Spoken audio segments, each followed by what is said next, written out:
Although Oprah says she wasn't paid a cent by Harris, the campaign did pay her company $1 million to produce Oprah's star-studded town hall. Well, isn't that paying? And the Harris team reportedly spent six figures to build that set I told you about on that Call Her Daddy podcast, which I got her hundreds of thousands of views, but I mean, I don't know that it was cost effective. And then you got Eminem, then you got Beyonce. So let's talk to somebody who lived it, okay? And is speaking out now with her own concerns. Lindy Lee joining us now. Lindy, thank you very much for taking the opportunity. I'm a huge fan of yours. I've watched you for like a decade, so thank you so much for having me. Well, it is good to be here. And let's start just with you for a second with this question. What are you doing talking about what happened in the campaign and absolutely putting a target on your head, let alone your back? Why would you do this? If we don't confront reality, if we don't address these very serious issues, we're going to keep losing. And I really like what you've said, earlier in the segment. If we don't recognize that America is shifting rightward, we are going to keep losing. If we don't have a financial accountability and some sort of very serious accounting of how exactly we spent $1 billion in 2 to 3 months, how are donors and even everyday Americans who gave their $10 and $25 ever going to trust the Democratic Party again?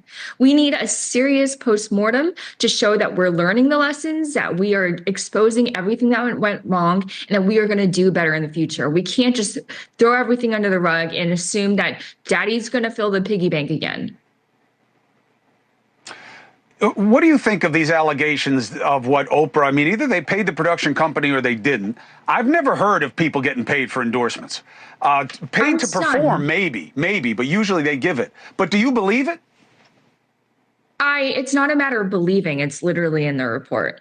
And she can deny it however much she wants to, but it says Harper Productions on the FEC report. I really don't know how you get around that. It's her company, and she may not have gotten paid personally as a person, but it paid her company. So I think this is a matter of semantics. She got paid. And it's just, if my donors had known beforehand that the money would be dispersed this way, I do not think they would have given. It's a sacred trust. These people, a lot of my donors have worked hard all their lives. And again, these are everyday Americans around the country. I didn't just deal with big donors. I also fundraised from grassroots donors who gave $25, as I mentioned. I did something called Geeks and Nerds for Harris. People are giving like $10 to $15. These are people, some people are living paycheck to paycheck. So it's a sacred trust for them to give money to a campaign.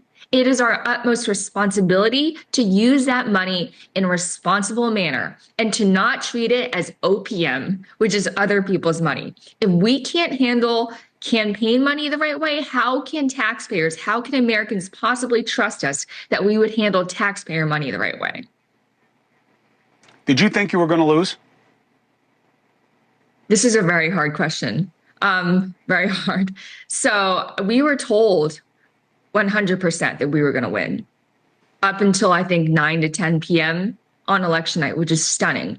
I had a DNC official telling me on the night of that we were going to win ruby red Iowa. And I was just I just was wondering if he thought I was stupid. He said it in earnest. I also found out that the guy's being pushed out, the same guy who said that to me. Actually, I think the entire DNC leadership is going to change in the next couple of months. There's going to be hell to pay. This is not a 2016 loss. This is a shellacking. This is not a squeaker race. This is a resounding defeat. It pains me to say that. As you said, I put a target on my back. Actually, you'd be surprised that I have dozens of donors blowing up my phone telling me to stay the course. They may not have the guts to say it or the platform, but they want me to keep going because it's their money too. And we let the American people down. And Lindy, I know that you're worried about staffers and people who need the money, unlike the celebrities who haven't been paid yet. So here's what I can do. Whatever happens next, you have a platform here to discuss it, okay? Whatever comes out about you or you believe that isn't true or whatever it is, you've got a platform here to discuss it. You just give me a call and you got it, okay? Oh my gosh, that's so kind. That's so kind. Thank you for saying that. I'm also not worried about me because I'm someone who's never even like smoked marijuana. I don't even drink alcohol. So I live my life in such a rigid manner. I'm a workhorse, so I'm not afraid of what people could possibly say. It wouldn't be true. So come at me, everything that I've said every single hour, it seems like what I've been saying has been substantiated. Just in the past couple of hours, we saw that the Harris campaign gave Al Sharpton his company $500,000. And a few moments later, he was endorsing her resoundingly. And this is not good optics. It's journalistic malpractice. Perception is reality in this industry. And I can't disagree with anything you're saying, except the no drinking and marijuana thing. But hey, you make your own choices. You're always welcome here to discuss what happens next, okay? The forgotten part. My fellow citizens, It is strong. It's my duty to report The true problems of our nation. Is vigorously developed, this resource will be of great benefit. Where diverse nations are drawn together in common cause. I will be eternally grateful for your support.